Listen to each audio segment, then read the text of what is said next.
बीते रोज लोकसभा में दिल्ली सेवा बिल पास हो गया। बिल पर तीखी बहस के दौरान एक मौका ऐसा भी आया जब सदन में ठहाके लगने लगे। लोकसभा से जो तस्वीरें सामने आई उसमें गृह मंत्री अमित शाह AIMIM चीफ असदुद्दीन ओवैसी को जवाब देते वक्त हंसते हुए दिखाई दिए। विधानसभा बुलानी है नहीं है, ओवैसी जी आप मुगालते में हैं। इस दौरान ओवैसी ने भी गृह मंत्री से पूछ लिया कि आज सदन को बता दिया जाए कि वो किसकी टीम है। इस पर गृह मंत्री ने कहा, ऐसा है ओवैसी जी, मैं तो चाहता हूं आप अपनी स्वयं टीम बनाओ, आपके मुद्दे सबसे अलग हैं। जिस पर सभी सांसदों को हंसी आ गई। केंद्रीय गृह मंत्री अमित शाह ने दिल्ली सेवा बिल पर जवाब देते हुए दिल्ली की केजरीवाल सरकार पर गंभीर आरोप भी लगाए। गृह मंत्री अमित शाह ने कहा कि क्या आपने कोई ऐसी पार्टी देखी है जो अपने राज्य में विधानसभा का सत्र ही न बुलाए। अमित शाह ने कहा कि देश में एक असेंबली ऐसी है जिसका सत्र कभी समाप्त नहीं होता। अमित शाह ने कहा कि कैबिनेट के अधिकारों की बात करने वाली पार्टी ने 2020 में सिर्फ एक ही सत्र बुलाया। अब ये कैबिनेट की बात कर रहे हैं, भैया कैबिनेट बुलाते नहीं है, वही तकलीफ है दिल्ली की जनता को, ये तो बुलाते ही नहीं कैबिनेट। गृह मंत्री अमित शाह ने आंकड़ा भी गिनाया। अमित शाह ने कहा कि इसके बाद 2022 में भी आम आदमी पार्टी की सरकार ने एक ही सत्र बुलाया क्योंकि बजट पास कराना जरूरी था। और लोकसभा में दिल्ली सेवा बिल पर बोलते हुए गृह मंत्री अमित शाह ने विपक्षी दलों की एकता पर भी बड़ा हमला कर दिया।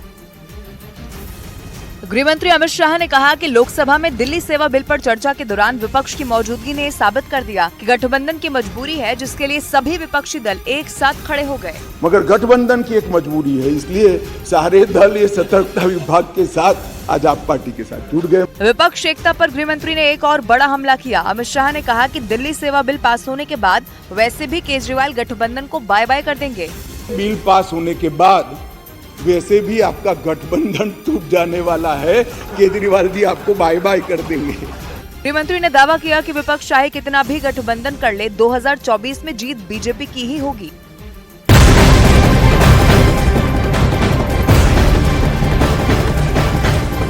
और एक बड़ी खबर आपको बता दें, वॉशिंगटन फेडरल कोर्ट में सुनवाई के लिए पहुंचे अमेरिका के पूर्व राष्ट्रपति डोनाल्ड ट्रंप ने अपने ऊपर लगे आरोपों को गलत बता दिया।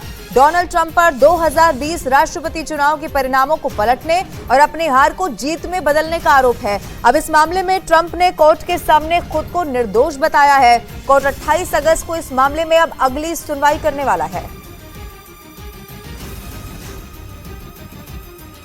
उधर चीन भी लगातार हो रही भारी बारिश और बाढ़ की वजह से बेहाल है। वहां के मौसम विभाग के मुताबिक बीते 140 सालों में इतनी बारिश नहीं हुई जितनी इस साल हुई। मूसलाधार बारिश के बाद चीन के कई शहरों में भयानक तबाही आ गई, क्योंकि इमारतें जमींदोज हो गईं, सड़कों पर मानो समंदर आ गया और कई पुल सैलाब में बह गए। चीन के कई शहरों में चारों तरफ बाढ़ का कब्जा नजर आया। चीन के मौसम विभाग के मुताबिक बारिश ने 140 साल का रिकॉर्ड तोड़ दिया, क्योंकि पिछले 5 दिनों में बीजिंग में 744.8 मिलीमीटर यानी 29.3 इंच बारिश दर्ज की गई। इससे पहले 1891 में लगातार 5 दिनों में 609 मिलीमीटर बारिश का रिकॉर्ड दर्ज किया गया था। मूसलाधार बारिश की वजह से सबसे ज्यादा तबाही वहां की राजधानी बीजिंग और हेबे प्रांत में हुई। चीन के अधिकारियों ने जानकारी दी कि बाढ़ और बारिश की वजह से 21 लोगों की मौत हो गई, जबकि 26 लापता हो गए। कई इलाकों में सड़कें तबाह हो गई और बिजली सप्लाई ठप पड़ गई।